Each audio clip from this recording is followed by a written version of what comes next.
Hello and welcome to the Asian Games. Scott McIntyre coming to you from Qatar on a day and an evening where my Iranian friends, we'll get to them in a minute, but the action, it's just kept on coming. The quarterfinals have been concluded. The last four teams to survive through to the semi-finals have been set. I'm delighted to say, but I'm joined by not the whole crew. We do look like a boy band, I was saying before. I don't know who's going to play what instrument. This is Erfan. What instrument are you playing in our band here? I'll go for the oud, the traditional guitar instrument. Yeah. We tried to get an oud player on the thing with us last year in the World Cup, but he stood us up. Yeah. Can you play the oud?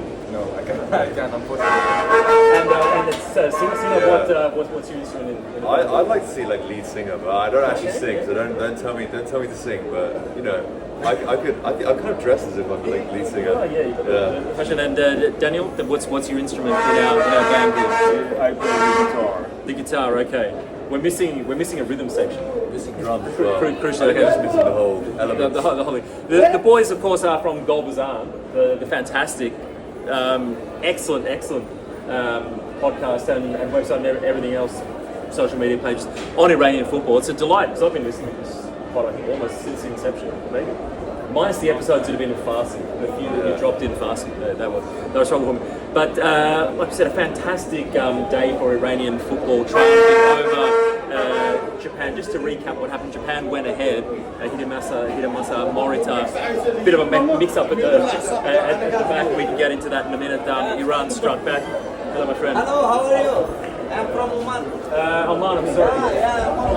Oman, excellent tournament. Mohammad Wahabi pulling Iran level, and then in a tournament where we've seen so many late goals, we saw yet another one, Alireza Jahanbkhsh stepping up the spot to make it 2-1. There are a lot of Iranian fans inside the stands, there's certainly more than Japan, but you saw what it meant, and I think I'm right in saying, a few people mentioned this, it seemed to mean more to the Iranian players than it did to the Japanese players. I don't know how much of an impact this was on things. Erfan, coming to you firstly, was this Iran's best performance so far in the competition? Not only was this our best performance in the competition, but I think it was probably our best performance in the calendar. Well, we got a lot of criticism before this game, and when he put out the lineup, with some heavy starting, but he's not an ideal bench, so it was difficult to plan this game right, but he did it perfectly, and we knew Japan's weaknesses and pretty well, actually. I think it was probably also one of the better games that Sadraz was played in a long time. Of course, there's no Mediterranean for this game. Yeah. The responsibility was on not just Azmoun, but other players to step up, and they did that really impressively. Yeah, I mean, I was telling the boys before this game started. I said with Target not available for this game, Azmoun needed to put in a performance which it hasn't done for actually a few years. You know, actually grabbing the game by its horns and dragging the team to a victory. Because for a long time it's been Azmoun and Target sort of a double team, always sort of getting a team out of a sticky situation. They've done that so well, but in this situation, Target wasn't available. Sometimes it's been the case where Azmoun was not available and Target had to do it himself, but we haven't had it before, I think, in recent history where Azmoun had to do it himself. And he put in a massive performance. He hasn't been playing massive, like a lot of minutes for Roma, and before that with Leverkusen again the same. So, but he put in a fantastic performance, and I can't really fault him too much. He put everything on the line in this game. It also freed up Lavuz to play maybe more advanced role than other parts of the tournament. Is that where you feel he's more effective? What I really like about what Valentine is doing with some is firstly he's getting more minutes in Brentford, which is always a positive thing, but he trusts him far more than his predecessor. So Carlos Queiroz didn't really trust him too much. But with under Valentine, he's consistently playing 90 minutes. And I said before this tournament started, if we are to progress in this tournament, someone with us is the heartbeat of the team, and he's proven me right.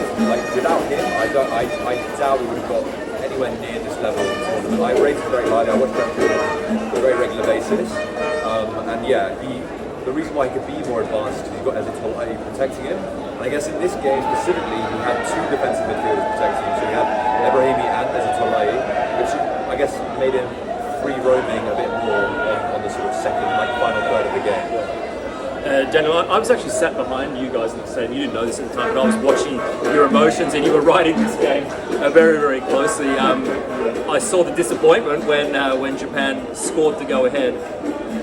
what went wrong at that point? I mean, there was all sorts of mix-ups going on. We saw the players kind of attacking each other afterwards as well. What went wrong firstly in the concession of that goal, and what was your feeling at that point? Did you feel, okay, you said to me before you'd already booked a flight to go home, so maybe pre-match you weren't so confident. When you saw the goal go in, did you think it's almost over? No, I didn't think it was over because Iran was doing a good half. It was not like the second half, of course, because in the second half they performed like they never performed before. But during the first half they were much more direct, shooting a lot, not like the Syrians. Against Syria they were passing a lot and not shooting. But right now they were going straight to the point and trying to be more critical. But on the goal I was quite disappointed because even during the first half, not only on the goal, the defense was really stretched out by the Japanese wingers, and there were a lot of space between the fullbacks and the center backs themselves. So when they were a bit soft, the Japanese wingers had a really easy opportunity to score, and even themselves they were all disappointed by the goal. Erfan, for you in the second half, what changed? Because I think you said it, that 45 minutes was excellent from Iran. Really, maybe not just in terms of Iran's best 45, but maybe one of the best 45s of any nation in the tournament so far. I mean, Japan struggled to get out at all. What changed, and what was it about the approach at the start of the second half that really saw Iran keep that? Well, the lineup stayed the same throughout the whole game. Until we scored the winning goal, we didn't have any substitutions, so that hasn't changed. I'm not sure what Alireza exactly kind of half time, but the players that finished, they just gave it their all, they gave their heart out, and they were able to exploit Japan's weaknesses, which was the spaces they needed to defense sometimes. We saw in the first goal how Mohibi was able to escape the defense and even for the second goal, the penalty. We know that Japan, sometimes their defenders make mistakes in the goals. So we used that. It was a very dumb. Goalkeeper was actually alright today. He was alright. The goalie was alright. But very bad mistake from the defenders. They didn't communicate well, and that led to the penalty. And I think that's what ultimately was. We saw a goal almost awarded earlier on, a fantastic finish actually from Sada Razmud, very, very tight offside call. Once you saw the equaliser, the momentum at that point was really, really, really right. Did you think then you could go on and finish it in regulation time? Did you think, okay, here we go, we're going to stretch it to extra time? What was it? I think the momentum sort of shifted in minute 60. That's when I guess like pretty much all of it was on our side, and that's when the offside goal happened. That's when we had a lot of chances. I think Ezatolahi as well had a pretty good shot from kind of distance, an acrobatic attempt. I think we just sort of kept pushing. Japan did get a few chances here and there, but I think our defence, shout out to Alireza, I think he fought an amazing game in centre back. He was sort of mopping up everything. So I guess, we were just putting a lot of pressure on their team, and to be fair to Japan, I think they would be disappointed with this sort of performance, because if you do sort of look back at their performances in the World Cup, I've got a lot of respect for Japan. I do like them a lot. I actually watched them in the World Cup against Germany. I do like them a lot, and it feels sad to get to lose one of the best teams in the whole tournament. But of course, it's tournament football at the end of the day. Massive respect for them. I think today they just weren't on top of it. Well, before we continue on, I actually spoke with Takehiro Tomiyasu, the Japan defender, after the match, and this is what he had to say. Captain Tamiyasu, hard luck for losing today. What you can tell us about this lose? We will not deserve to win with the chance to defeat. What's your opinion about Iran team? They're good. They're with us. If you say you didn't deserve to lose, tactically, you mean in terms of the way you kept possession of the ball, the way they closed you down? Mentally. Yeah, especially mentally, we will not deserve to win. As a result of the short turnaround between the games, or were there some other reasons? The first half we were better than us, we dominated the game most of the times, but second half, they dominated the game most of the times, then we couldn't change the momentum. Captain Tamiyasu, Captain Tomiyasu, we feel this not Japan team we saw in World Cup here and in the friendly game. Can we say you have and your team have bad luck? No, I don't think so. It's not about luck or good luck. It's just we are not deserved to win. We are not top team yet. I think. Can I just ask how difficult it is to play? Because obviously they went long quite often. They didn't look to play through the midfield so often. How difficult is it to play against a team that sets up in that kind of way? What do you mean? I mean, there were a lot of long balls coming from the back, and you had to deal with a lot of aerial situations. Well, first of all, we need to win each duels. Then we need to correct the second balls. Then we need to manage it, especially like Iraq or Bahrain or something. They put long balls a lot to the last line. I think most important thing is how to get the second ball. Then we need to manage that. You said you don't feel Japan is a big team. I mean, Japan has constantly been on this stage, World Cup stage. Well, what do you mean when you say that? No, I think, to be honest, I'm honest, you know. We lost against Iran and we lost against Iraq as well, you know. I think we are not top team yet. I just say. So Daniel, as we heard there, Tomiyasu with some very strong comments saying that he basically doesn't feel Japan is a big nation.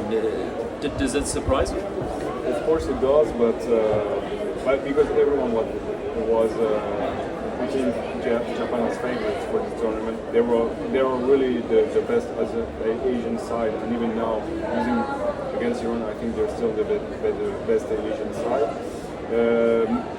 Either it's very humble from him to say that, or either he's saying that just to shake the whole team and all the players and say, yeah, hey guys, we have to do it much better. We don't have to lose in an Asian Cup quarterfinals. We won against Germany, Spain during the World Cup. So yeah, I think he expects better. He's playing at the highest level of football in Premier League, so of course he know what it takes to play at this level. So yeah, I think we expect better from everyone. And Japanese people, I think they're humble too, so maybe it does explain the comment. As long as we don't get any more of these videos of cleaning the dressing room, I've had enough of this.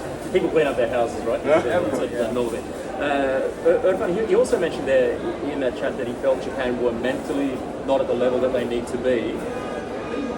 Do you see this result as maybe a changing of the guard? Is this Iran's coming of age moment now, where we can say that maybe the plates are shifting at the top level, or is it just a one-off result in a tournament? No, I don't think it's a result, because the mentality we see behind the usually is not good. Players, not only in football, in every sport actually, after they concede or they go behind, they usually lost confidence, and we don't see Iranian comebacks often, but since Alireza has come into the side, every game we scored at least a goal. There hasn't been a game that we haven't scored any goals. So he's brought a good mentality to the team, and it doesn't look like it's going to go anytime soon. There were question marks, a lot of them, around his appointment. Do you think now that he is the man to keep his mantle and to take Iran forward?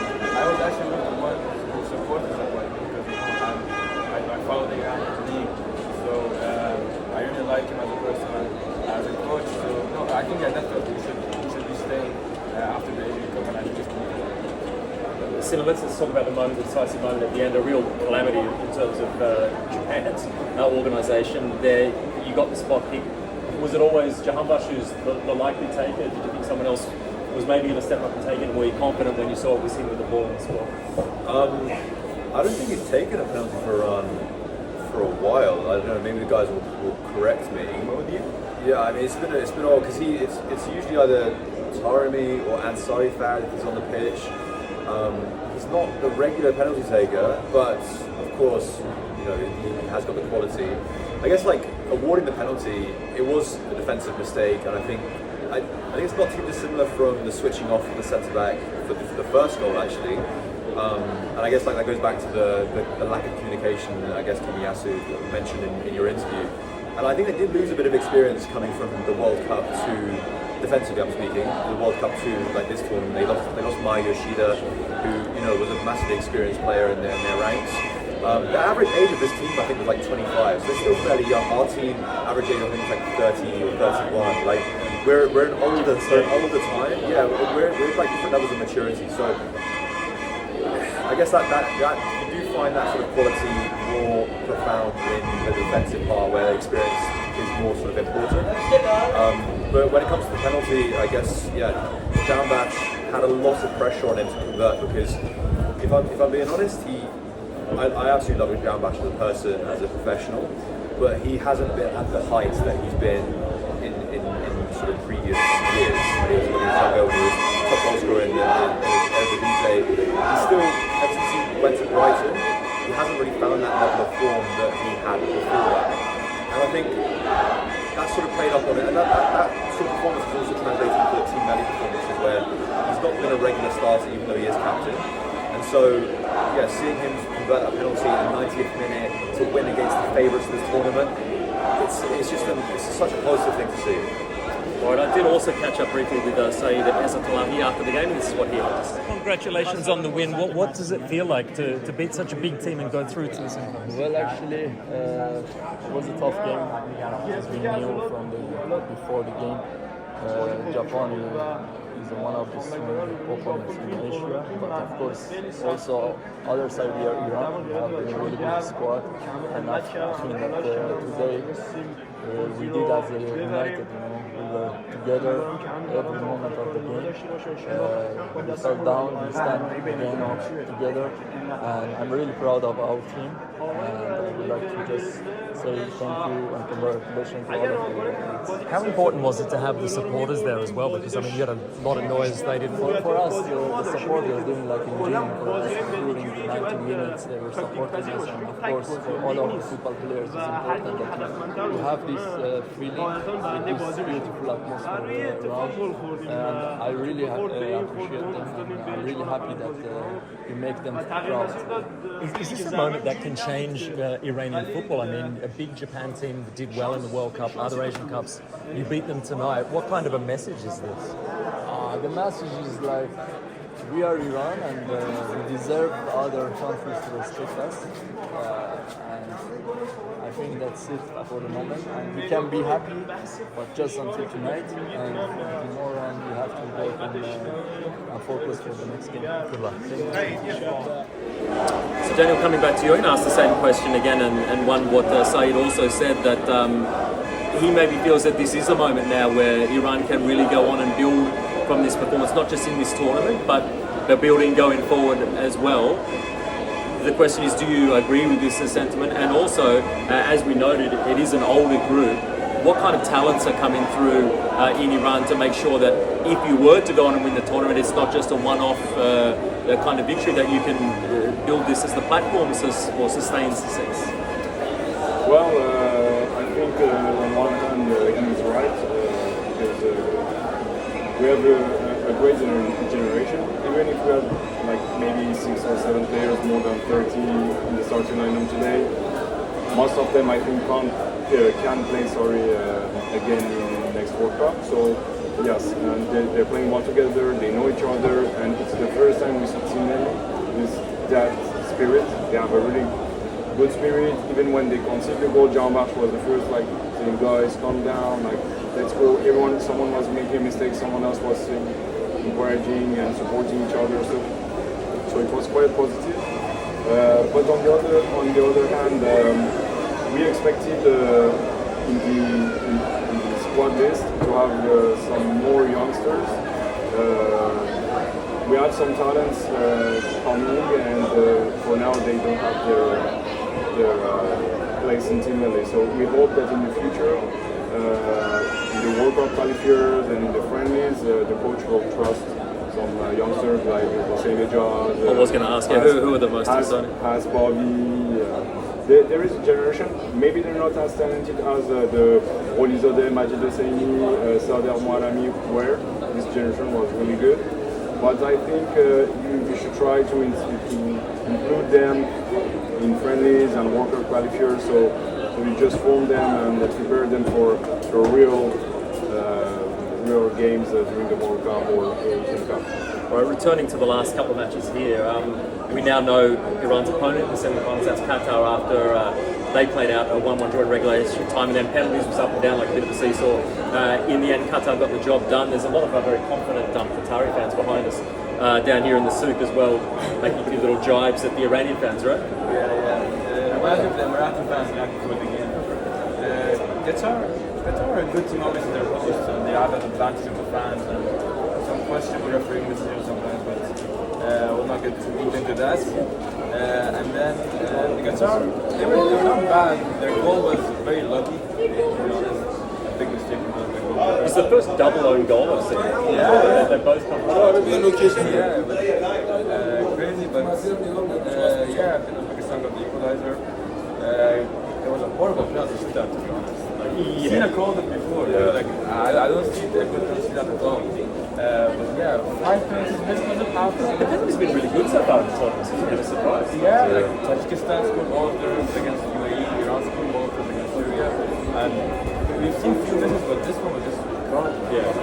I don't think Iran should struggle against Qatar. Obviously, it's not an easy game at all, but we should be able to do it. Sina, for you, what's your expectations? I mean, obviously, home crowd, you've got a massive advantage in that regard. We did see a lot of Iranian supporters in the stadium today as well, but we do expect that it will be majority in favour of Qatar. How much is that a factor, and how much is it a factor that they've got, for me, probably the best player of the tournament in Akram FIFA kind of guy who is just... He's top goal scorer, right? Or like... No, I think I remember saying this. He's top assist, right? Or one of them. But yeah, I mean, what an absolutely magical little player he is. When you've got someone like that in your team, they're always dangerous. Yeah, I mean, you can't write them off at all. Like, I think Japan was on paper our hardest game. I think anyone's hardest game that they would have in this tournament. They were firm favourites.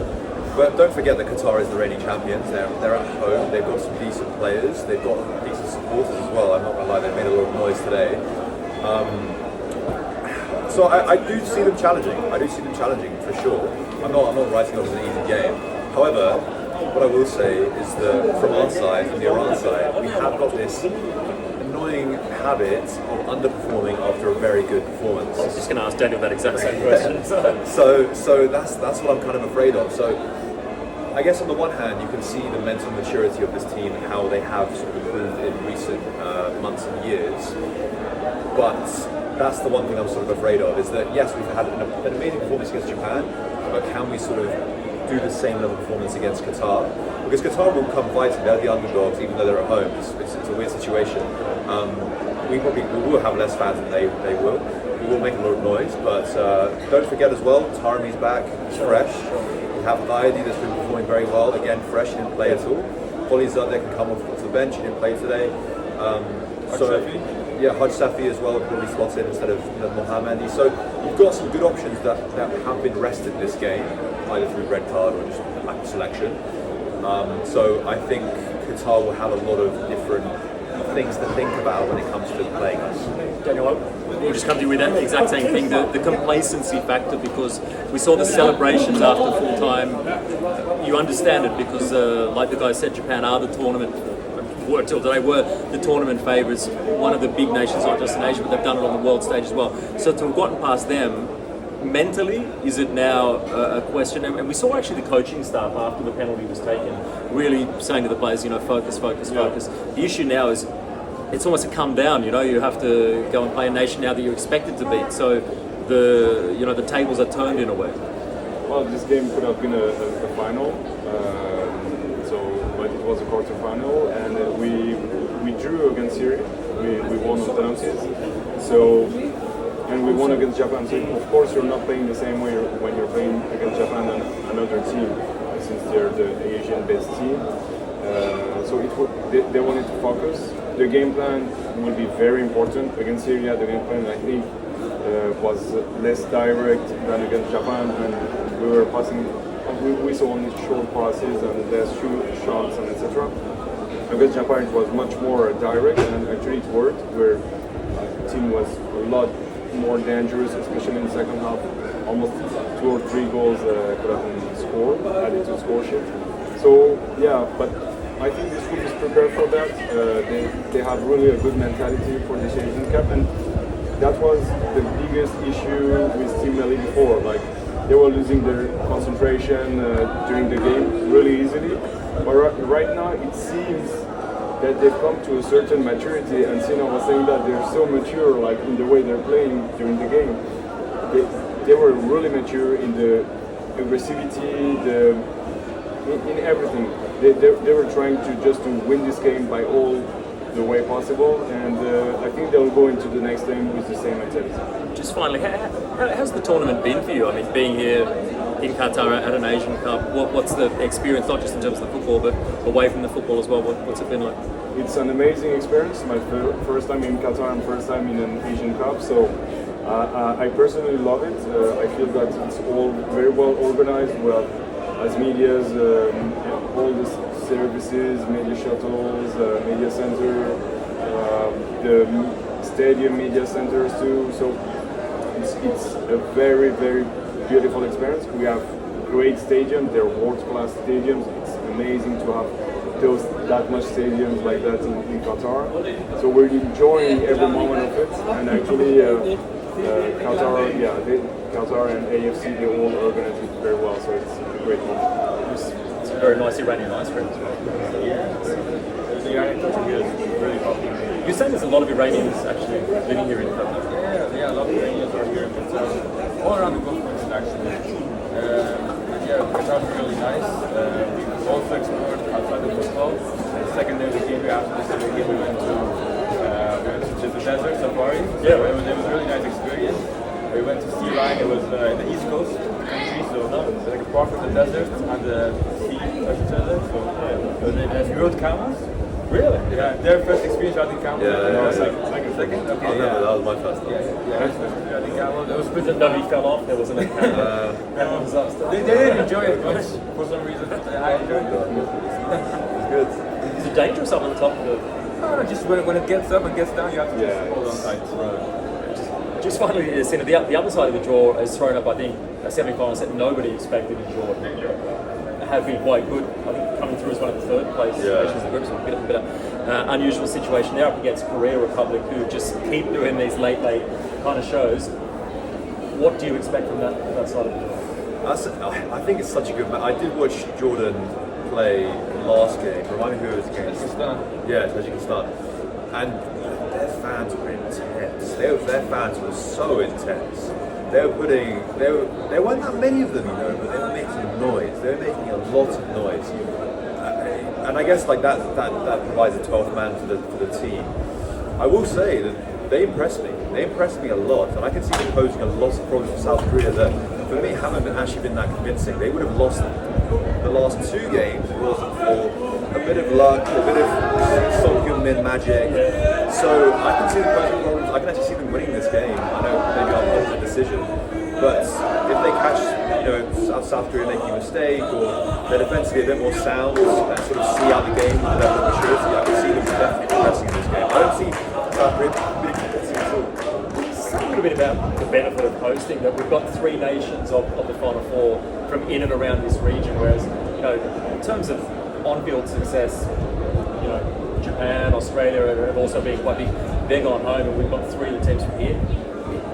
Is it a benefit, really, in that way? I mean, yeah, it's. I mean, I think Erfan mentioned it like a while ago, but he mentioned how the Arab countries sort of always support each other. So if one gets knocked out, sort of like Iraq got knocked out, right? Then you see them getting all behind Jordan, getting behind Qatar.